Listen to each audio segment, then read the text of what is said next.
आज जब हमारी ये यज्ञ की कक्षा पूरी हो जाएगी, उसके बाद में एक मैं आपके सामने छोटी-सी घटना रखूँगा, जो आज से लगभग 6-7 साल पहले हमारे साथ हुई थी।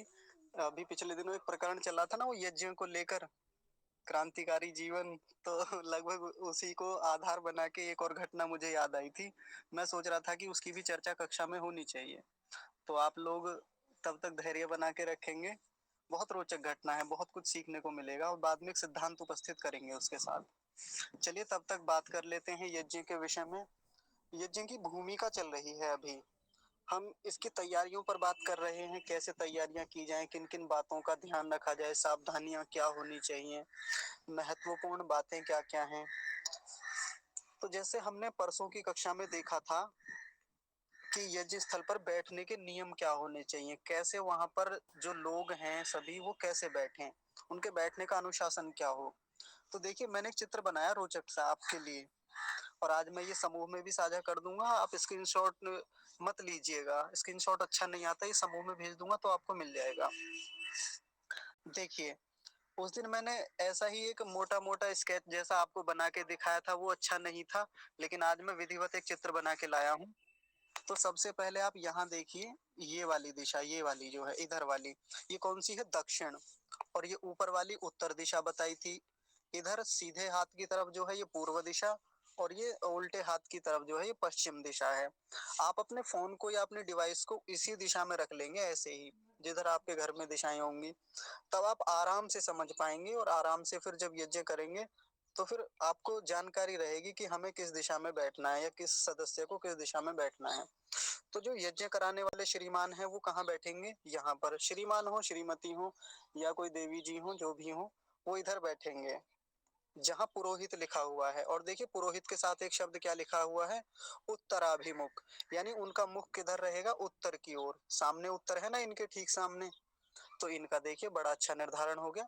आप इस चित्र को संभाल के रखेंगे, भविष्य में कभी भूल जाएं किसको कहाँ बैठना है तो फिर इस चित्र को निकाल लें फोन में से और फिर देख लें आराम से।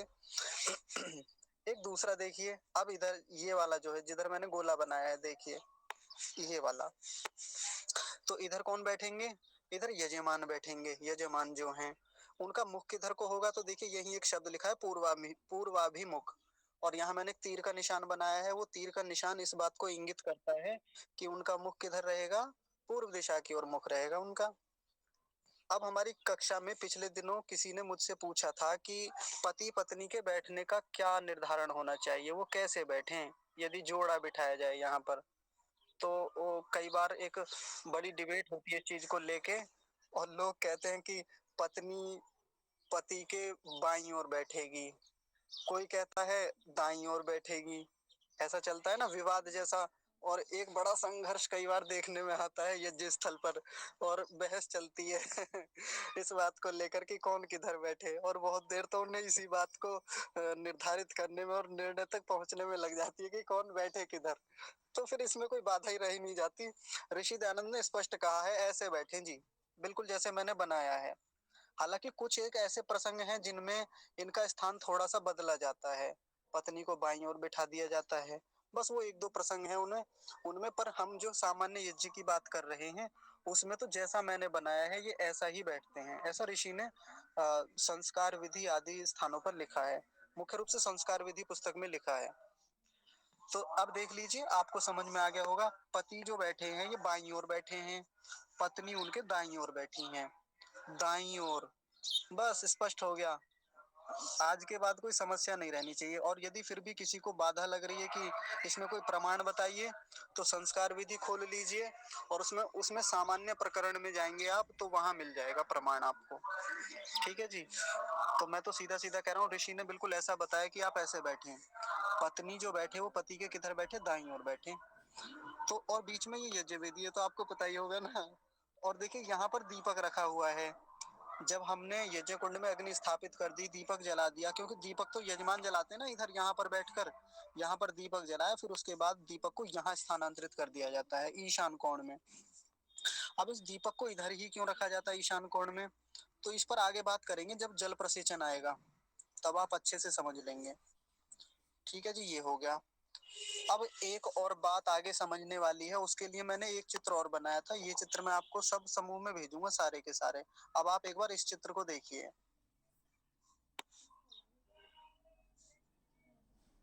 देखिए ये वाला।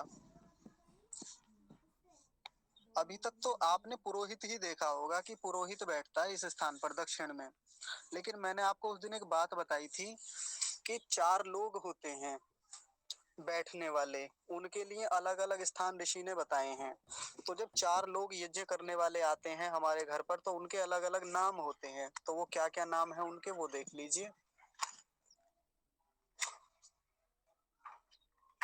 देखिए, ये देखिए इधर सबसे पहले, इधर जहां पहले पुरोहित बैठते थे, ये सब यज्ञ कराने वाले ही हैं। ऊपर एक बार आप ये शीर्षक देखिए, शीर्षक क्या लिखा हुआ है, ऋत्विजों के आसन। ये ऋत्विज क्या होता है, ऋत्विज, ये ऋत्विज कहते हैं जो यज्ञ कराने वाले हैं, जो यज्ञ कराने का उत्तरदायित्व धारण करते हैं, जो उस कार्य को संपादित कराते हैं, यज्ञ कराने के का जो एक पुण्य कार्य है, उसको उसको उनको ऋत्विज बोलते हैं। तो ये सारे लोग जो आपको पीले रंग के भीतर ये जो दिख रहे हैं, ये नाम ब्रह्मा, उद्गाता, अध्वर्यु और होता, ये सब ऋत्विज कहलाते हैं, ऋत्विज। तो ये विशेष हवन जो होते हैं, बड़े यज्ञ जो होते हैं, उनमें इन चारों लोगों का निर्धारण किया जाता है। जब कभी बाहर से विशेष अतिथि हमें बुलाने हो, विशेष यज्ञ कराने वाले हमें बुलाने हो, तब इन लोगों का हम चुनाव करते हैं, इनका निर्धारण करते हैं, और इनके बैठने का ये अनुशासन होता है। देख लीजिए, तो यहाँ कौन बैठते हैं, ब्रह्मा बैठते हैं, ब्रह्मा। और ये लोग कौन होते हैं मैं बताऊंगा अभी इनके बारे में। तो सबसे पहले देखिए ये कौन बैठे हुए यहाँ पर, ब्रह्मा, जो दक्षिण में बैठेंगे। इनका मुख किधर को रहेगा, उत्तर की ओर को। अब इधर आ जाइए पश्चिम में, जहाँ यजमान बैठे हुए होते थे, वहां कौन बैठे हैं अभी, होता। इनका नाम होता है होता। इनका मुख किधर को होगा, पूर्व की तरफ को मुख होगा, बैठेंगे पश्चिम में। अब इधर आ जाइए उत्तर दिशा में, ये देखिए इधर जो बैठेंगे इनका नाम होगा अध्वर्यु, अध्वर्यु। और इनका मुख किधर को होगा, दक्षिण की ओर, बैठेंगे उत्तर दिशा में, मुख किधर होगा, दक्षिण दिशा की ओर। अब इधर आ जाइए पश्चिम दिशा में, इधर जो बैठेंगे श्रीमान, इनका नाम क्या होगा, इनको उद्गाता बोलेंगे, उद्गाता। अच्छा, मुझसे गलती हो गई यहाँ लिखने में, अभी पकड़ में आई है, उद्गाता, आ की मात्रा छूट गई है, ये मेरा दोष है, मेरी गलती है, मैं इसे ठीक करके भेज दूंगा। ये लिखा हुआ है उद्गाता। इनका जो नाम है, इनकी जो पदवी होती है, इनका जो पद यहाँ पर है, वो है उद्गाता के नाम से। ये किधर बैठते हैं, पूर्व दिशा में। मुख किधर को करके बैठते हैं, इधर पश्चिम की ओर, पश्चिमाभिमुख लिखा हुआ है ना, तो पश्चिम की ओर मुख करके बैठते हैं। तो ये इनके बैठने का अनुशासन होता है। अब इनके कार्य क्या क्या हैं, तो सबके अलग अलग कार्य भी होते हैं, लेकिन मुख्य रूप से बस एक कार्य आप समझ लीजिए कि इन चारों का एक ही कार्य है, और वो है यज्ञ को निर्विघ्न रूप से, अच्छे से, अनुशासन से, कुल मिला के भली प्रकार संपादित कराना, जिससे कि यज्ञ में कोई व्यवधान ना हो, कोई अनुशासनहीनता ना हो, कोई भी बाधाएं ना हो, कोई भी विघ्न उपस्थित ना हो। ये इन चारों की बराबर की जिम्मेदारी होती है। लेकिन इनमें जो ये ब्रह्मा होते हैं, ये वाले, इनकी विशेष योग्यता होती है, ये सबसे अधिक योग्यता वाले होते हैं। इनका कार्य केवल इतना होता है कि ये सभी पर दृष्टि रखते हैं, और अगर यदि कोई भी यज्ञ में कोई ऐसी चीज दिखती है जो अनियमित है, जो ठीक नहीं चल रही, तो ये उसको ठीक करने का प्रयास करते हैं, संकेतों के माध्यम से, समझाने के माध्यम से, निर्देशों के माध्यम से, कैसे भी। कुल मिला के ये व्यक्ति जो यहाँ बैठते हैं, ब्रह्मा नाम के, इनकी योग्यता इन सब में सबसे ऊंची होती है। वैसे तो योग्यता सबकी होती है, पर इनकी योग्यता और इनका उत्तरदायित्व तो सबसे ज्यादा होता है। बाकी लोग जो हैं वो मंत्रोच्चारण करेंगे, ध्यान रखेंगे, उनके भी अपने अपने उत्तरदायित्व हैं, अपने अपने कार्य हैं। लेकिन ब्रह्मा जी जो होते हैं, उनका विशेष उत्तरदायित्व होता है। तो ये बड़े हवनों के लिए हैं, विशेष यज्ञ जब हम अपने घरों में कराते हैं, या कहीं बाहर सार्वजनिक रूप से जब बड़े यज्ञ होते हैं, आश्रमों में होते हैं, गुरुकुलों में होते हैं, तो वहाँ इन लोगों का ऐसे ऐसे निर्धारण होता है और ऐसे ऐसे बैठना होता है। या एक और प्रयोजन होता है इनके बैठने का, जब हम अपने घरों में संस्कार कराते हैं, किसी भी प्रकार के, जब वो संस्कार होते हैं ना, 16 संस्कार आप जानते होंगे, तो उनमें पुंसवन संस्कार है, जात कर्म है, सीमंतोन्नयन है, नामकरण है, अन्नप्राशन है, इत्यादि। जितने भी संस्कार होते हैं, तो उसमें विद्वानों, अतिथियों को बुलाया जाता है, बड़े आचार्यों को बुलाया जाता है। तो ऐसे 4 लोगों को बुलाएं जो ये हो, ब्रह्मा हो, उद्गाता हो, अध्वर्यु हो और होता हो। तो इनका बैठने का निर्धारण हो गया घर पे। अब देखिए ये जो विद्वान जो हमारे घर आए, इनकी योग्यता क्या हो, देखिए ये रही योग्यता। मैंने योग्यता यहाँ पर लिखी इनकी। ये संस्कार विधि में से मैंने लिखा ऋत्विजों यानी यज्ञ कराने वालों के लक्षण क्या हैं, ये लोग कैसे होने चाहिए। आजकल तो क्या होता है, कोई भी यज्ञ कराने बैठ जाता है, जिसको देखा वो यज्ञ कराने लगा, क्योंकि आर्य समाज ने, ऋषि दयानंद ने, इनकी कृपा से लोगों को यज्ञ कराने के अधिकार मिल गए। अब लेकिन वो अधिकार ऐसे हो गए कि फिर कोई भी आता है और कोई भी यज्ञ कराने लगता है। लेकिन ऐसी बात नहीं होनी चाहिए कि कोई भी आए और कोई भी करा जाए। तो उसके लिए कुछ योग्यताएं बताई ऋषि ने, ऋषि दयानंद सरस्वती ने। क्या क्या योग्यताएं बताई संस्कार विधि पुस्तक में। देखिए कैसा होना चाहिए, एक एक गुण बता रहे हैं, क्वालिटी देखिए उनकी। अच्छे विद्वान होने चाहिए। सबसे पहली बात तो विद्वान हो, ऐसे ही ना हो अनपढ़ व्यक्ति, या ऐसे ही ना हो कि कोई शास्त्र पढ़ लिया, उल्टा सीधा पढ़ लिया, ऊपर से पढ़ लिया, व्यवहार में आया नहीं। विद्वान वही तो होता है जो विद्या को पढ़े और फिर उसको व्यवहार में धारण करे, उसके जीवन में भी वो शास्त्र दिखता हो, उसके जीवन में विद्या दिखती भी हो, तो उसको कहेंगे विद्वान। वो धार्मिक भी होना चाहिए, उसके जीवन में धर्म दिखे, उसके जीवन में वेद की आज्ञाएं, वो परमेश्वर की आज्ञाओं का पालन करने वाला हो, धार्मिक कार्यों को, कर्मों को करने वाला हो। धार्मिक हो गया, जितेंद्रिय हो, उसकी इंद्रियां उस पर इंद्रियों पर उसने नियंत्रण कर रखा हो, ऐसा व्यक्ति। ब्रह्मचारी हो वो व्यक्ति। अब आजकल क्या देखते हैं, कुछ ऐसे पंडित जी मिल जाएंगे या ऐसे आचार्य भी मिल जाएंगे जिनको जब अब वो यज्ञ कराने जाते हैं ना, तो उनका ध्यान एक चीज पे ज्यादा रहता है, यज्ञ कब समाप्त हो और कब जल्दी से हलवा मिले खाने के लिए या कब खाने के लिए वो भोजन, पूड़ी सब्जी पकवान जो भी हैं, वो कब तैयार होके आए। मैंने देखा है हमारे गांव में, अब आचार्य तो नहीं कहूंगा उन्हें, सामान्य व्यक्ति हैं वो, लेकिन आर्य समाज से ही हैं। अब उनको बड़ी जल्दी रहती है कि यज्ञ समाप्त हो, और तुरंत जैसे यज्ञ समाप्त हुआ, सर्वम वै पूर्णम स्वाहा हुआ, और वो एकदम घर के लोगों से कह देते हैं भाई ले आओ हलवा, हलवा ले आओ जल्दी, चाय पानी जो भी बनाई हो। मतलब व्याकुल हैं इस चीज के लिए। औरों को भी मैंने देखा है ऐसे ही। तो वो व्यक्ति का नियंत्रण हो अपनी इंद्रियों पर, उसका नियंत्रण हो अपने मन पर, है ना। ऐसा वो व्यक्ति होना चाहिए जो यज्ञ कराने वाला हो, जितेंद्रिय हो कुल मिला के। कर्म करने में कुशल हो, उसकी कुशलता होनी चाहिए कर्म करने में। पहले मैंने एक दो व्यक्तियों के लक्षण बताए जो यज्ञ कराने वाले हैं, कैसे आते हैं। यज्ञ कराया, किसने कैसा किया, कोई ध्यान नहीं है।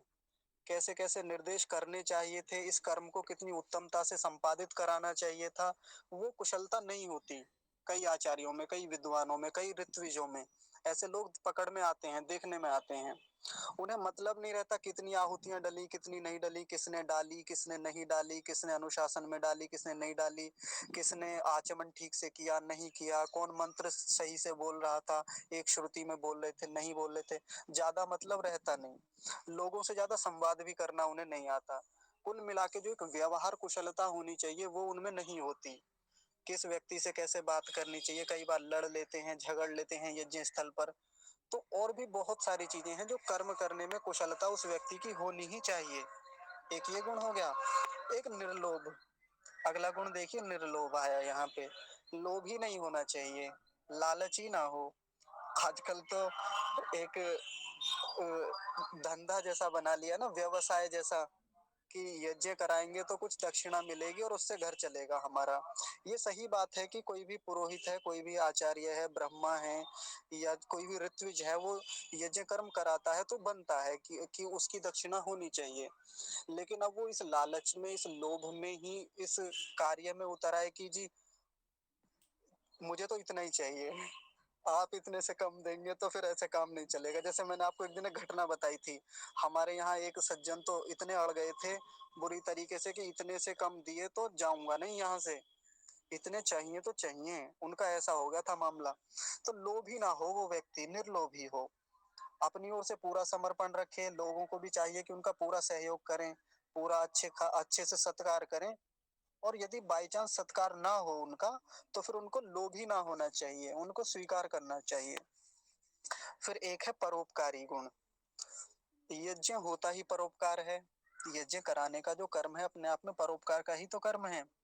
अब इस परोपकार के कर्म में वो मन से भी जुड़े, तन से भी जुड़े, सब प्रकार से वो इस क्रिया में जुड़े। मनसा वाचा कर्मणा वो परोपकारी बने। ऐसा नहीं कि ऊपर ऊपर से दिखाने के लिए लगता है कि हाँ परोपकारी है, लेकिन भीतर से भावनाएं होती नहीं छोड़ने की। कई बार ऐसे ऐसे यजमान होते हैं बेचारे जिनके पास उतना सामर्थ्य नहीं होता कि वो यज्ञ कर सकें। तो कई बार आचार्य या अच्छे लोग जो हैं, परोपकारी लोग हैं, सज्जन लोग हैं, वो कहते हैं कि यज्ञ आप कराइए, हम जो भी होगा सहयोग हम करने के लिए तैयार हैं। तो ऐसे ऐसे ऋत्विज भी पाए जाते हैं। तो ऐसे ऋत्विजों को, ऐसे यज्ञ कराने वालों को परोपकारी भी होना चाहिए। आगे देखिए, दुर्व्यसनों से रहित हो वो व्यक्ति। आर्यन जी बता रहे थे कि इनके घर पर जो एक दिन वो संस्कार कराने आए थे, वो क्या कर रहे थे, गुटखा खा रहे थे वो। और हमारे यहाँ जो आए थे वो कराने के लिए, वो बीड़ी पीते हैं। यज्ञ हुआ, बीड़ी चाहिए उन्हें तुरंत। मैंने कई बार उन्हें पड़ोस के गांव से आते हैं वो, वहां बीड़ी के सुट्टे लगाते देखा है। तो दुर्व्यसन है उनके भीतर। और केवल दुर्व्यसन नशे इसका ही थोड़ी होता है दुर्व्यसन, कि वो व्यक्ति नशा करता है। दुर्व्यसन तो और भी कई प्रकार के होते हैं, आप समझ रहे होंगे। कुल मिला के जिस व्यक्ति का हम चुनाव कर रहे हैं, जिसको अपने यज्ञ स्थल पर बुलाकर ला रहे हैं, वो व्यक्ति धार्मिक होना चाहिए, अच्छा होना चाहिए, निर्व्यसनी होना चाहिए, व्यसन ना हो उसके भीतर। ऐसे व्यक्ति को हमें देख लेना चाहिए पहले ही। ये देखिए, कुलीन होना चाहिए, कुलीन। अच्छे कुल का हो। अच्छे कुल का मतलब वो, उसका कुल, जैसे आपने कई प्रकार के कुल सुने होंगे, आजकल घराना शब्द भी चलता है उसके लिए।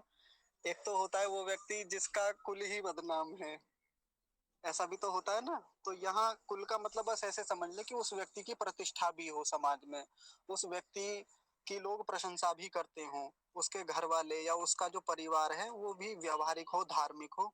तो उसका भी अंतर आता है। नहीं तो कई बार घर से भी व्यक्ति जब परेशान होता है ना, घर की परेशानियों से, तो उसका जो भीतर का भरा हुआ होता है वो जाके यज्ञ स्थल पे निकलता देखा जाता है। या मैंने तो खूब देखा है, घर की भड़ास मंचों पे जाके निकाली जाती है, यजमानों पे जाके निकाली जाती है। घर से परेशान होके आए थे, लड़के आए थे, और वहां ऐसा हो जाता है। तो कुल मिला के उस व्यक्ति का बैकग्राउंड भी, उसका जो परिवार है वो भी मायने रखता है। ऐसे व्यक्ति का हमें रखना चाहिए ध्यान। सुशील हो, शीलता का गुण हो उसमें, सज्जन हो व्यक्ति, विनम्र हो, विद्यावान हो। तो ये तो आप समझ ही गए होंगे, वो व्यक्ति विनम्र होना चाहिए, सुशील होना चाहिए। नहीं तो वो जो आक्रोशित हो जाने वाले व्यक्ति हैं छोटी छोटी बातों पर, ऐसे व्यक्तियों को नहीं बुलाना चाहिए। वैदिक मत वाले होने चाहिए। देखिए, अगला वाला बड़ा महत्वपूर्ण बिंदु है, वैदिक मत वाला। तो वैदिक मत का मतलब क्या हो गया जी यहाँ, मतलब वेद को मानने वाला हो। वेद से इतर जो मान्यता रखता है उस व्यक्ति को ऋत्विज नहीं बनाए। क्योंकि वेद से इतर की मान्यता वाला होगा, वेद के विरुद्ध मान्यताओं को मानने वाला होगा, तो फिर क्या करेगा, अवैदिक मान्यताओं को स्थापित करेगा। और आजकल तो तमाम पौराणिक जगत में ऐसे ही लोग हैं जो उल्टी सीधी विधियों से, अपनी नवीन कपोल कल्पित विधियों से यज्ञ कराते हैं, संस्कार कराते हैं। और संस्कार कराने के नाम पर केवल फॉर्मेलिटीज पूरी होती हैं उनकी, केवल औपचारिकताएं पूरी करके वो चले जाते हैं, क्योंकि उनका मतलब केवल दक्षिणा से होता है मुख्य रूप से। लेकिन कोई व्यक्ति यदि वैदिक मत वाला है, तो वो परमेश्वर की आज्ञा के अनुसार, ऋषियों की आज्ञा के अनुसार वो संस्कार कराने वाला होगा, और वो निश्चित रूप से उपयोगी ही होगा। इसलिए वैदिक मत वाला हो, इसका भी ध्यान रखें। वेदवित हो, वेदवित मतलब वेद को जानने वाला हो। ऐसे नहीं कि किसी को भी बुला लें हम। आजकल ऐसे भी तो यज्ञ कराने वाले होते हैं, वेद देखा भी नहीं है और यज्ञ कर रहे हैं वो लोग। तो वो वेद का जानने वाला हो। वेद का जानने का मतलब वेद विद्या से वो परिचित हो। अब वेद का मतलब केवल वेद का पढ़ना ही नहीं होता, वेद से संबंधित जो विद्याएं हैं, जैसे उपनिषद में वेद के खूब सारे मंत्र आते हैं।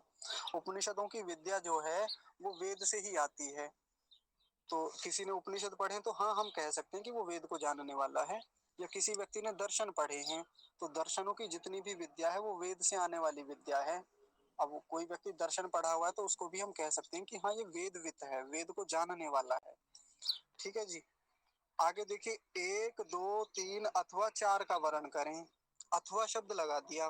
आप चाहे एक को बुला लीजिए, एक से काम चल जाएगा, एक भी यज्ञ करा देंगे। दो लोग भी आ सकते हैं तो वो भी काम करा देंगे, वो भी कर्म करा देंगे। तीन बुला लीजिए, फिर चाहे चार बुला लीजिए, फिर चाहे अतिरिक्त भी बुला लीजिए, कितने भी।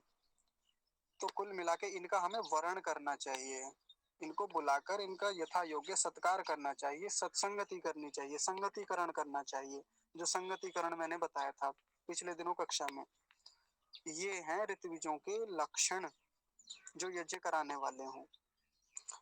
प्रायः देखने में आता है, अक्सर ऐसा देखने में आता है कि हम तैयारियां बहुत सारी कर लेते हैं यज्ञ के लिए, हम भी करते हैं, यज्ञ करना चाहिए, बहुत अच्छी बात है।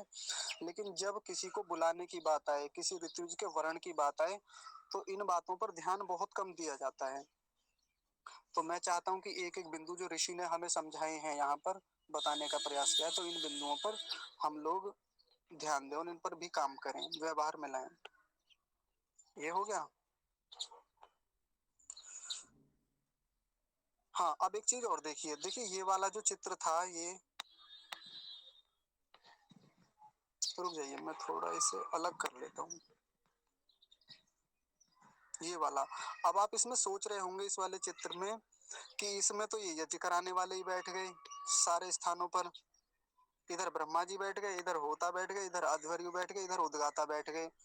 तो फिर यजमान किधर बैठेंगे, यानी जो यज्ञ कर रहे हैं वो कहाँ बैठेंगे, तो वो इधर बैठेंगे, यहाँ पर जो मैंने स्थान वो बता रखा था ना पूर्वाभिमुख होकर बैठेंगे, यहीं बैठेंगे, जैसा उस चित्र में दिखा रखा था ना पहले वाले में, ये बिल्कुल यजमान यहीं बैठेंगे।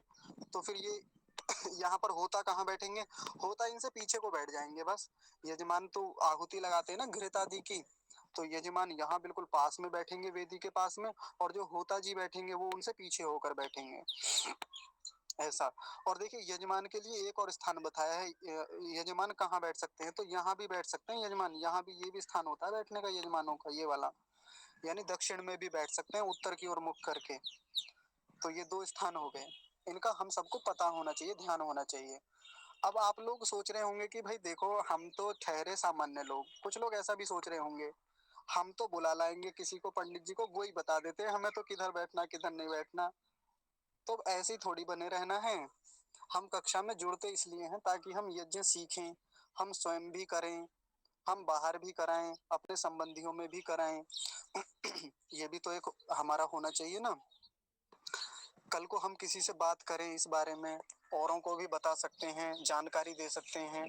नहीं तो आजकल जानकारियों का अभाव इसीलिए तो है कि जिनको जानकारी है उन्होंने जानकारियां बांटी नहीं, जिनके पास विद्या है उन्होंने विद्या दी नहीं, आगे पहुंचा ही नहीं। इसलिए तो विद्या का ह्रास हुआ पिछले दिनों में। जिन लोगों के पास विद्या थी वो आलस्य के कारण उस विद्या को लिए बैठे रहे, आगे नहीं बढ़ाई उन्होंने। स्वयं तो खूब अर्जित की विद्या, लेकिन आगे नहीं बढ़ा पाए। तो यहाँ से जो विद्या आप ग्रहण करते हैं, धारण उसको धारण करते हैं, उसे आगे भी बढ़ाएं, बताया कीजिए। चलिए अब आगे बढ़ते हैं, कई सारी बातें हो गई हैं। अब यहाँ देखिए, जब हमारी कक्षा आरंभ हुई थी यज्ञ की, तब मैंने ये चित्र बनाया था, आप सबको ध्यान होगा, जो पुराने लोग होंगे ना उनको तो ध्यान होगा। मैंने यज्ञ के पर्यायवाची बताए थे, कितने हैं, 20 हैं यहाँ पर।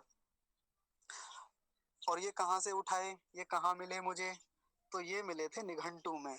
निघंटू एक शास्त्र है ना। और उस निघंटू नामक शास्त्र की व्याख्या करते हैं महर्षि यास्क। महर्षि यास्क ने अपने निरुक्त में इन सब की व्याख्या कर रखी है बढ़िया से। तो ये 20 के 20 पर्यायवाची यज्ञ के हैं, आप देख लीजिए।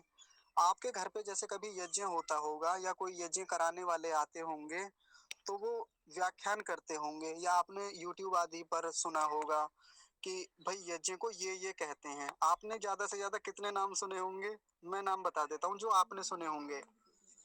एक तो यज्ञ सबसे प्रचलित है, यज्ञ। और भी इससे ज्यादा जो प्रचलित है वो है हवन, है ना। और क्या चलता है इसके अलावा, यज्ञ कहते हैं गांव में लोग, यज्ञ, यज्ञ जैसा चलता है, या यज्ञ ही ज्यादा प्रचलित है यज्ञ के स्थान पर। कुछ लोग होम कहते हैं, होम, होम भी कहते हैं ना। एक अग्निहोत्र भी नाम है इसका, एक है देव यज्ञ। इतने नामों से आप परिचित होंगे बढ़िया से। फिर से सुन लीजिए, यज्ञ, अग्निहोत्र, देव यज्ञ, हवन, हाँ बस यही। हाँ होम भी है, एक होम है, एक होम होता है। तो ये नाम आपने खूब सुने होंगे, लेकिन अब देखिए आपके लिए कितने सारे नए नाम है यहाँ पर।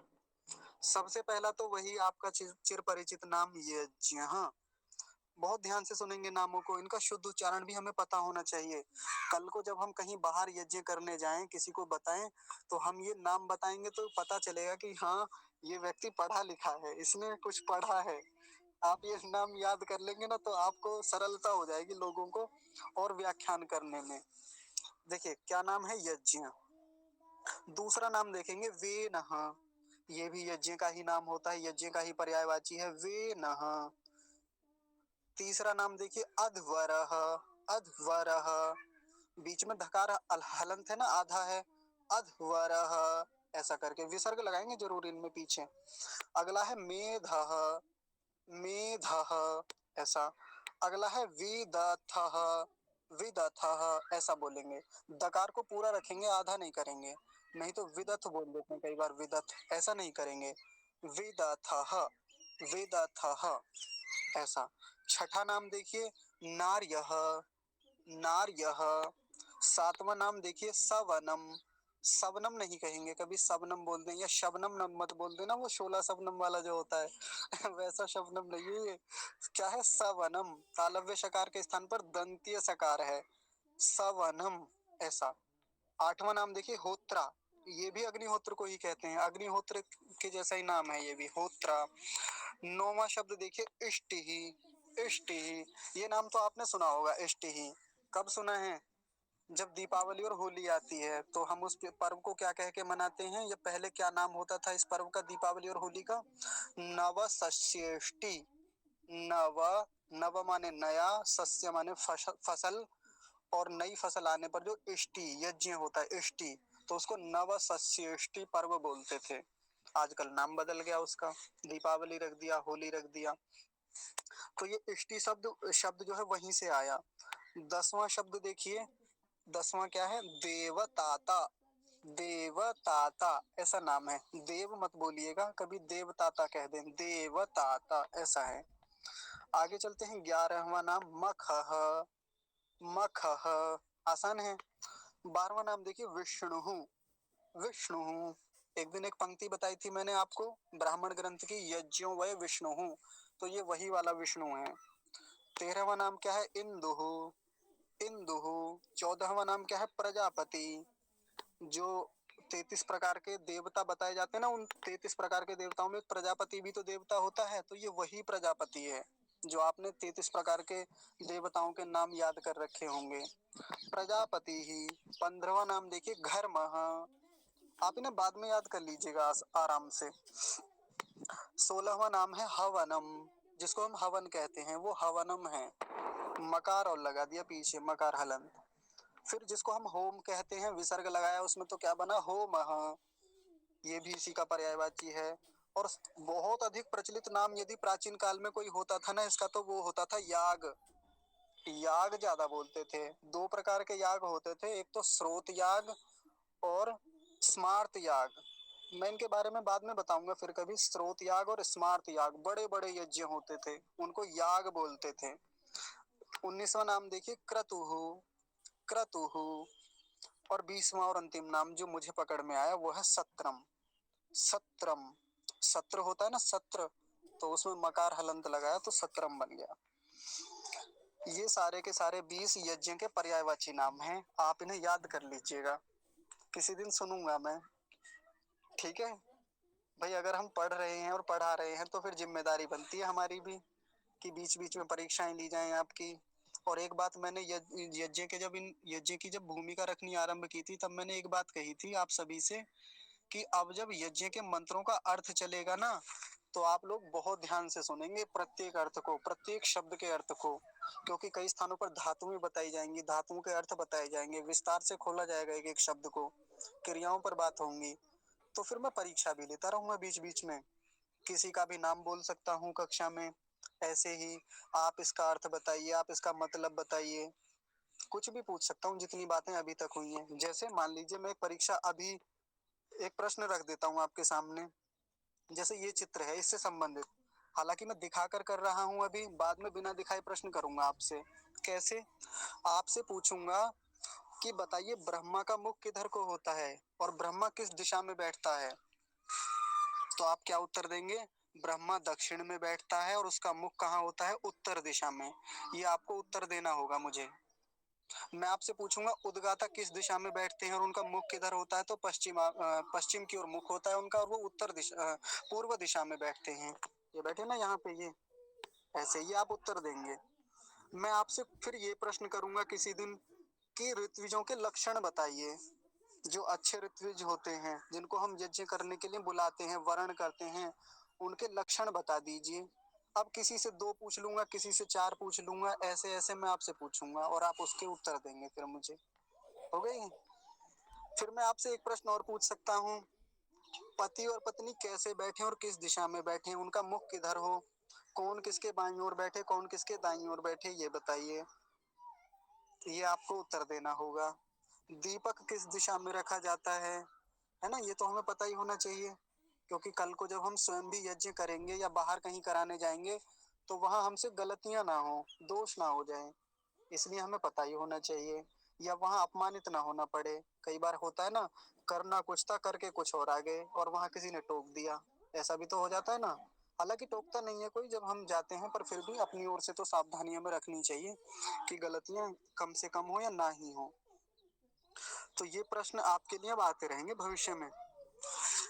अब आगे की एक चीज और देख लीजिए।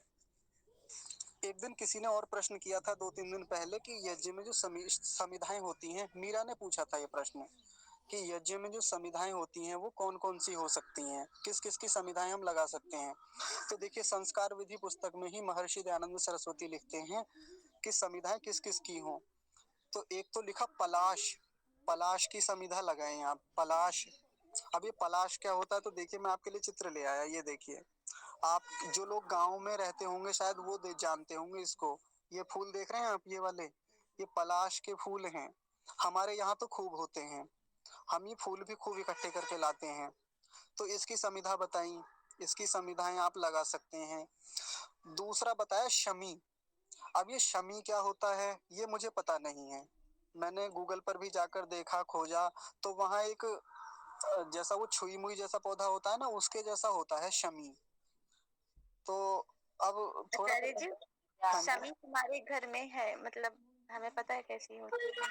अच्छा ठीक है, तो फिर आप चित्र भेजिएगा। जी। हाँ, नहीं तो आचार्य जी, मेरे घर में भी गमले में लगा है और वो जमीन पे लगा देंगे तो बड़ा हो जाएगा। हाँ जी ठीक है। नहीं तो मैं तो सोच रहा था भारतीय क्रिकेट टीम में होता है शमी, मोहम्मद शमी, है ना। पर ये वो वाला शमी नहीं है, ये शमी पौधे का नाम है। अब देखिए तीसरा क्या बताया ऋषि ने, वो बताया पीपल। पीपल, अब कई लोगों को तो आश्चर्य होगा पीपल का नाम सुन के कि पीपल की संविधा को या पीपल की लकड़ी को जलाने के लिए तो मना करते हैं, उसकी तो लकड़ी को काट भी नहीं सकते। हाँ बिल्कुल काटना नहीं चाहिए, लेकिन जो गिर जाती हैं, जो वो अपने आप छोड़ देता है, पेड़ त्याग भी तो करता है ना संविधाओं का, लकड़ियों का, उनको ले आए, उनसे यज्ञ करें, हमने तो खूब किया जम के। तो नुकसान कुछ नहीं होता, लाभ ही होगा। बहुत अच्छे औषधीय गुणों वाली होती हैं पीपल की समिधाएं, करना चाहिए। पीपल के बाद ऋषि ने बताया बरगद। बरगद होता है ना वट वृक्ष, आपने देखा होगा, तो उसकी भी समिधाएं, वो भी छोड़ता है, बहुत सारी समिधाएं ऊपर से गिरती रहती हैं अपने आप, तो उनसे यज्ञ करें। फिर उसके बाद बताया गूलर। गूलर आपने देखा होगा, इसी परिवार का सदस्य होता है वो, पीपल के परिवार का ही। पीपल होता है, बरगद होता है, ऐसा ही गूलर भी होता है। और हमारे गांव में एक और होता है जिसको पिलखन बोलते हैं, पिलखन नाम चलता है यहाँ पे, तो वो भी इन्हीं के ही परिवार का एक सदस्य होता है, गूलर, बरगद और पीपल। फिर इसके बाद में और कौन सी समिधा बताई, तो आम की बताई। और आम की संसार में सबसे ज्यादा प्रसिद्ध है, सबसे ज्यादा लोग आम की ही संविधाओं का उपयोग करते हैं, और पाई भी सबसे ज्यादा मात्रा में यही जाती है, सबसे ज्यादा लोग इसी का उपयोग करते हैं। फिर अंत में एक नाम बताया बिल्व। बिल्व, बिल्व मतलब बेल।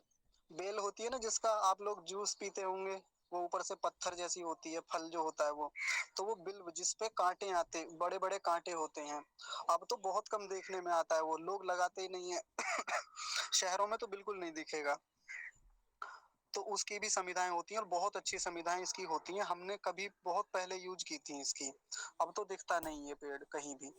तो फिर से सुन लीजिए नाम: पलाश, शमी, पीपल, बरगद, गूलर, आम और बिल्व यानी बेल। और सबसे अंत में एक और बताया जिसके बारे में ऋषि बड़ा व्याख्यान करते हैं, वो है चंदन। अब ये चंदन नाम मैंने आपको इसलिए नहीं बताया क्योंकि चंदन के तो दर्शन ही दुर्लभ हैं। चंदन तो दवाई में को नहीं मिलता है ना, औषधियों में खोजना पड़ता है चंदन। तो चंदन की भी संविधाएं होती हैं। पहले होता था, पहले लोग लगाते थे, सुरक्षा भी होती थी, तो यज्ञ करने के लिए चंदन भरपूर मात्रा में उपलब्ध होता था।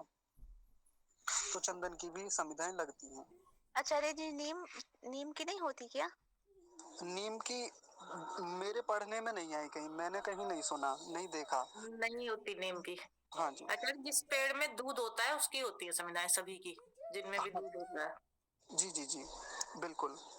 जिन गिलोय हाँ जी, गिलोय की होती है, गिलोय कोई भी होती है आचार्य जी, सुखा नहीं, करके डाल। हाँ जी हाँ जी, सुखाकर वो तो, गिलोय तो औषधि के रूप में डालते हैं। हाँ जी, औषधि के रूप में सामग्री में डाल लेते हैं। अब संविधाओं का काम नहीं कर पाएगी गिलोय, उतनी सामर्थ्य होती ही नहीं उसकी। आप कितनी भी गिलोय लगा लीजिए, आप यज्ञ को कर नहीं पाएंगे विधिवत। ठीक है जी। भैया जी, हाँ जी, ये वो जो रोग तुलसी जी से है, संबंधित औषधि के लिए उसका प्रयोग करते हैं थोड़ा सा, किसके लेकिन लिए? संविधान के लिए नहीं। हाँ हाँ, वही तो कह रहा हूँ, मैं भी बताऊंगा अभी, औषधि अनुप्रयोगों में आएगा उसमें। भैया रोग में, अश्वगंधा और तुलसी। हाँ बताएंगे बताएंगे। अब देखिए, अश्वगंधा और तुलसी, ऐसे तो अर्जुन भी होता है, अर्जुन जो बताया था, पर ऋषि ने वहां पर आदि शब्द लगा दिया। आदि, आदि के बाद अब वो तो कितनी होंगी, क्या क्या हो सकते हैं उसमें, ये निर्धारित कर पाना अभी मेरे बस की बात नहीं है। पर हाँ आचार्य जी, हाँ जी, तुलसी तुलसी से कर सकते हैं, लेकिन केवल तुलसी से ज्यादा देर जल नहीं पाएगा, तुलसी काफी पतली होती है ना। हम हाँ मेन समीरा तो हमें कुछ मोटी वाली लकड़ी लगानी पड़ेगी। हाँ जी हाँ जी, वही बात तो है। किंतु समावेश होता है कि नहीं, ये भी तो जानना आवश्यक है। हाँ हाँ, समावेश कर लीजिए, इसमें कोई बाधा नहीं। जैसे मान लीजिए आपने आम की संविधाएं लगा ली, बढ़िया से चुनाव कर लिया, उनका चिन्ह दिया आपने।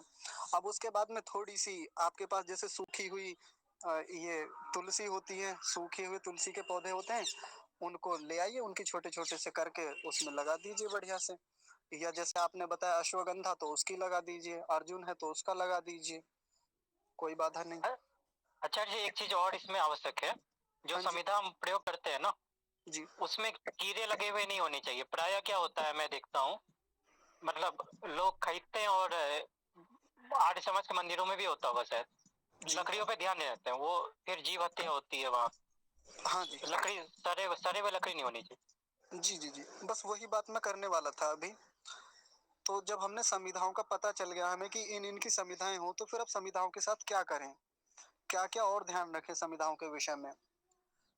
संविधा में सबसे पहली ध्यान देने वाली बात है कि उसमें कीड़े ना लगे हों, जैसा भी आर्यस जी बता रहे थे। किसी भी प्रकार की चींटियां या किसी प्रकार के अन्य घुन, या अंदर एक और गिंडार जैसी होती है वो, जो खाती है भीतर ही भीतर उसको, वो भी नहीं होनी चाहिए। उसके होने का तो बाहर ही पता लग जाता है, क्योंकि वो खा खाकर पाउडर जैसा छोड़ती रहती है, लकड़ी को खाती रहती है, और वो बहुत सूक्ष्म सा चूर्ण चूर्ण जैसा निकालती रहती है। दीमक। दीमक, दीमक। नहीं, दीमक नहीं, दीमक अलग होती है।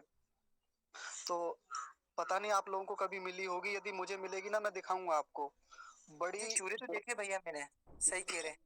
हाँ जी, तो बड़ी जल्दी लग जाती है वो, जैसे पीपल की लकड़ियों में बड़ी जल्दी लगती है वो। तो दिखाऊंगा मैं आपको, गिंडार जैसी होती है वो, और बड़ी खतरनाक होती है, बड़ी मुलायम दिखेगी। अगर उसके ऊपर हल्की सी अंगुली भी रख दो ना, थोड़ा सा दबाव बढ़ा दो, तो मर जाएगी वो, इतनी उसमें ताकत होती है। लेकिन फिर भी कितनी भी खतरनाक से खतरनाक लकड़ी हो, सबको काट देती है। तो उसको सबसे काठ पहले, कीड़ा बोला जाता है आचार्य जी, बड़ी मोटा जैसा होता है काठ कीड़ा। हाँ जी हाँ जी, अलग अलग प्रकार के होते हैं काष्ठ के कीड़े। मोटा सा व्हाइट व्हाइट टाइप का रहता है थोड़ा सा।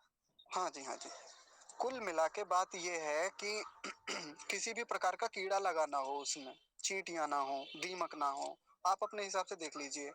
और उसमें जो छिद्र होते हैं छोटे छोटे से, उन छिद्रों से पता चल जाता है, उससे अनुमान हो जाता है। आपको किसी लकड़ी में, किसी समिधा में छिद्र दिखे तो समझ जाइए कि जरूर इसमें कोई ना कोई जीव भीतर होगा, और यदि वो जीव उसके भीतर होगा तो फिर उसकी तो आहुति लगाना पाप माना जाएगा ना, या उसको समिधा के रूप में प्रयुक्त करना, जलेगा वो, मर जाएगा, हत्या होगी। तो हत्या तो हमारे यहाँ वैसे भी पाप माना जाता है, वो गलत बात है। इसलिए यज्ञ ना करें तो ज्यादा बढ़िया है उससे तो।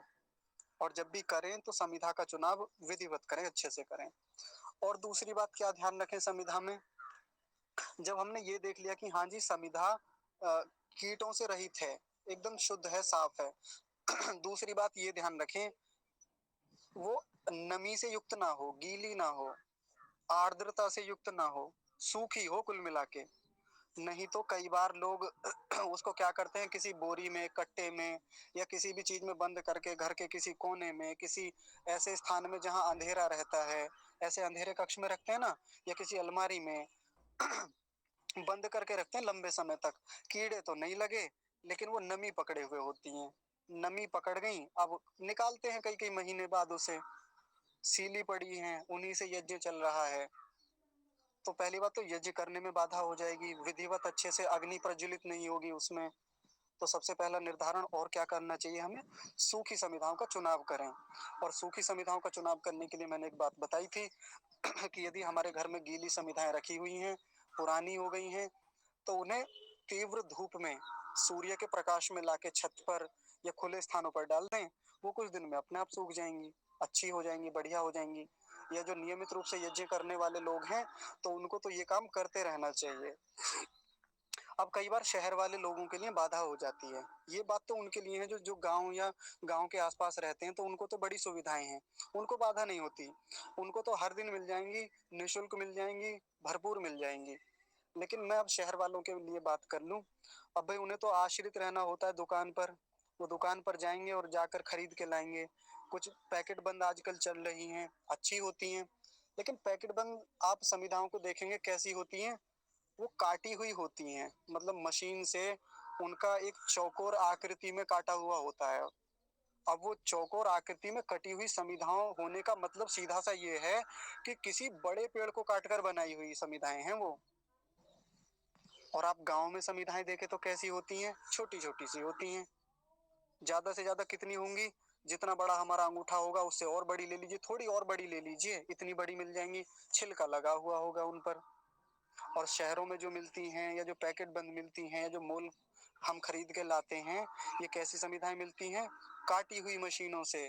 और काटी हुई होने का मतलब सीधा सा ये है कि किसी बड़े पेड़ को काटकर, बड़े तनों को, उनको छांट छांट के, उनकी विधिवत कटिंग करके एक नियमित शेप में लाकर उनको तब बेचा जाता है।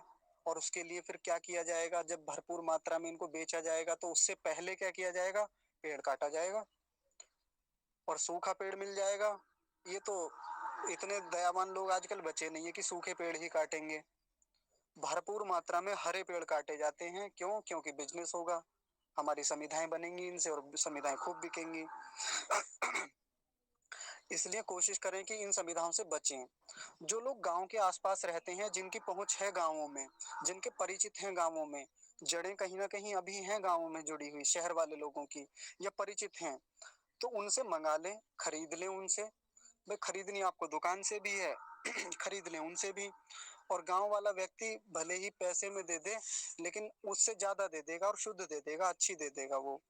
या मान लीजिए आप गांव में चले जाइए, आप साल भर में, महीने में, 6 महीने में जब भी आपको अवसर मिले अपने किसी परिचित के गांव में चले जाइए, और वहां जाके अपने परिचित से बोल दीजिए, परिचित छोड़िए किसी से भी कह दीजिए गांव में, जो आपको ठीक व्यक्ति लगे, कि हमें आम की समिधाएं चाहिए। यदि अच्छे लोग मिल जाएंगे, ज्यादातर लोग अच्छे मिल जाते हैं, आपको दिलवा के लेके आएंगे निःशुल्क, ऐसे भी लोग मिलते हैं गांव में। चलो जी मैं ही लिवा के ले आता हूँ, ऐसे भी लोग मिल जाएंगे। तो आप मान लीजिए 2 या 3 महीने में भी एक बार गांव में हो आए और वहां से कुछ समिधाएं ले आए, एक बोरा भर के, कट्टा भर के ले आए, तो इतनी समिधाएं आपके पास हो जाएंगी कि आपके पास 1-2 महीने का काम अच्छे से चल जाएगा, बढ़िया से। तो कम से कम इन मोल खरीदे जाने वाली वो जो बेकार किस्म की जो समिधाएं हैं, या जिन समिधाओं को हम प्रयोग करते हैं जो पेड़ों को काट के बनाई हुई हैं, हम उन पापों से भी बच जाएंगे, क्योंकि पाप के भागी तो हम लोग हैं ही। हमारे कारण ही तो ये संविधाएं तैयार की जाती हैं। अगर हम लोग उन संविधाओं को ना खरीदें तो वो लोग संविधाएं काटें ना, उसके लिए पेड़ ना काटें फिर। और मान ने लिखा है अभी हवन के नाम पे तो लोग संविधाएं फ्री में दे देते हैं, खूब मिलती हैं भरपूर मात्रा में। आप कहीं भी किसी बगीचे के पास चले जाइए और बगीचे का मालिक मिल जाए और आप उससे बस इतना कह दीजिए कि भैया हवन के लिए संविधाएं चाहिए, तो वो तो खुद कहते हैं कि चलो जी मैं तोड़वा देता हूँ, मैं आपको बनवा के दे देता हूँ। ऐसे खूब लोग मिल जाएंगे आपको गाँवों में। जरूर थोड़ी वो कटी हुई हो तो वो इन्हीं की हो जो पैकेट में हाँ हाँ, और एक बात और बहुत बढ़िया बात अभी पकड़ में आई। आप जो संविधाएं लेके आते हैं वो जो कटिंग की हुई हैं, जो पैकेट बंद हैं, वो इस बात की क्या गारंटी है कि वो पलाश की ही हैं, शमी की ही हैं, पीपल की ही हैं, बरगद की ही हैं, गूलर की ही हैं, आम की ही हैं, या बेल की ही हैं, या अश्वगंधा की ही हैं, या चंदन की ही हैं? ऐसा कोई विश्वास है? हो सकता है उसने नीम को ही काट के रख दिया हो सकता है अमरूद को, जामुन को, या किसी भी ऐसे वृक्ष को काट के संविधा के नाम पे उसको पैकेट में बंद करके दे दिया हो, क्योंकि पहचान थोड़ी कर पाएंगे। हालांकि कुछ संविधाओं की पहचान सूंघ कर हो जाती है, उसकी गंध से। आप गंध सूंघ लीजिए, उस लकड़ी का पता चल जाता है। जैसे यूकेलिप्टस होती है, सफेदा होता है ना यूकेलिप्टस, आप सूंघ के बता सकते हैं कि हाँ ये सफेदे की लकड़ी है, ये अमरूद की है, ये जामुन की है, पता चल जाता है। लेकिन ज्यादातर सूखने के बाद में पता नहीं चलता। और कौन इतने महान हैं या कौन इतना ध्यान रखते हैं कि उसको सूंघ सूंघ कर देखेंगे कि ये वाली तो आम की है ये वाली बरगद की है, ये किसकी है? ऐसा आप देखेंगे भी नहीं। इतनी सावधानियां कहाँ रखते हैं हम लोग। इसलिए मैं तो यही कहूंगा कि बचा के रखना चाहिए, इनसे बचना चाहिए। और हाँ, एक और बड़ी अच्छी बात लिखी है कि उनमें केमिकल भी तो लगा के रखते हैं वो लोग, ताकि कीड़ा ना लगे उनमें, क्योंकि कीड़ा लगेगा तो उनकी संविधाएं जल्दी बेकार हो जाएंगी, बिजनेस आगे कैसे बढ़ पाएगा? क्योंकि बिजनेस को बनाए रखने के लिए उन्हें अपने प्रोडक्ट को लंबे समय तक सुरक्षित भी तो रखना होता है। अब उसमें जिस भी प्रकार के केमिकल्स का वो यूज करते हैं जिससे कि संविधाओं में कीड़ा ना लगे, तो फिर इसके लिए क्या करते हैं वो तमाम प्रकार के रसायनों का प्रयोग करते हैं। अब रसायन जब अग्नि में जाएगा तो सोचिए क्या करेगा फिर। वही वाली बात जो मैंने सामग्री के साथ बताई थी। तो ये बातें होंगी संविधाओं के बारे में। आप सब लोग इनके विषय में सावधानी तो अवश्य रखें, नहीं तो फिर हम गए तो हैं पुण्य करने, हम गए तो हैं अच्छा काम करने, यज्ञ करने। यज्ञ को संसार का सबसे श्रेष्ठ कर्म कहा गया है, और फिर हम करके आ रहे हैं वहां पर नुकसान, हम वहां पाप कर रहे हैं, तो फिर ये अच्छी बात नहीं है। ठीक है जी, इतनी सारी बातें आज हो गई हैं। वैसे तथ्यात्मक जानकारियां आज इससे तो कोई वो कुछ कहना होगी है? ना, इससे तो वो जो पतंजलि की है गोबर वाली वो सही है। हाँ हाँ हाँ बिल्कुल, लेकिन मैं तो हमेशा वही कहता हूँ, खरीदी हुई चीजों पर, बाजार की पैकेट बंद वस्तुओं पर मुझे तो विश्वास नहीं होता, चाहे पतंजलि की हो चाहे पाणिनि की हो चाहे याज्ञवल्क्य की हो ठीक है जी अच्छा जी। हाँ जी जी अच्छा हरीश जी, जी ये कहिए। जो यज्ञ की व्यवस्था है ना, वैदिक जितनी व्यवस्था है ना, ये जी सारे शहरों में हो ही नहीं सकती है आचार्य जी, क्योंकि शहरों में वैसे वातावरण ही नहीं ना, हमें सामान ही नहीं मिल पाएगा। हाँ जी बिल्कुल इसलिए शहरीकरण पे जो बात हो रही थी ना, हम जी यदि वैदिक तरीके से सारे चीज करना चाहते हैं ना, हम शहर में नहीं कर सकते हैं। ये हाँ जी रियलिटी है।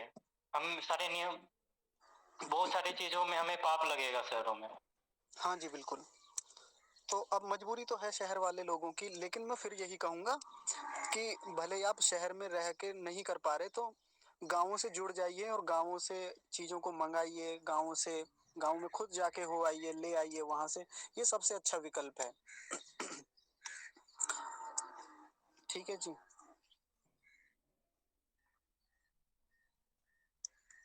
चलिए, तो अब हम अपनी उस कक्षा का विधिवत थोड़ा सा आगे बढ़ा लेते हैं, जब हम मंत्रों के अर्थों पर विचार करेंगे। तो जब हमने यज्ञ के मंत्रों का शुद्ध उच्चारण करना सीखा था तो सबसे पहले क्या देखा था? आचमन मंत्र देखे थे।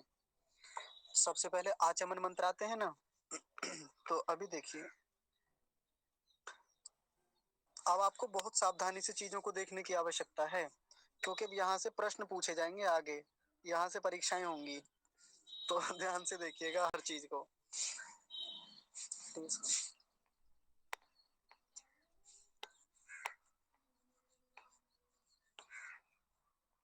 आचमन मंत्र, मंत्राह, हाँ ऐसे मंत्राह था वो। तो सबसे पहले हमने आचमन मंत्रों को देखा था जब हमने शुद्ध किया था उन्हें। आचमन शब्द जो होता